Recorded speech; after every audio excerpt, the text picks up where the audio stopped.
நீ பேரழகில் போர் நடத்தி என்னை வென்றாய். கண் பார்க்கும் போது பார்வையாலே நடத்தி சென்றாய். நான் பெண்ணாக பிறந்ததற்கு அர்த்தம் சொன்னாய்.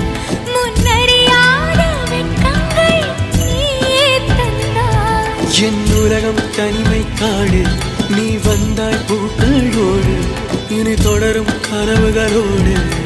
பெண்ணே பெண்ணே நீ இல்லை என்றால் என்னாவே?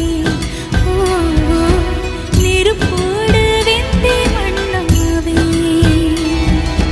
உன் பேரை சொல்லும் போதே உள் நெஞ்சில் கொண்டாட்டம். உன்னோடு வாழத்தானே உயிர் வாழும் போராட்டம்.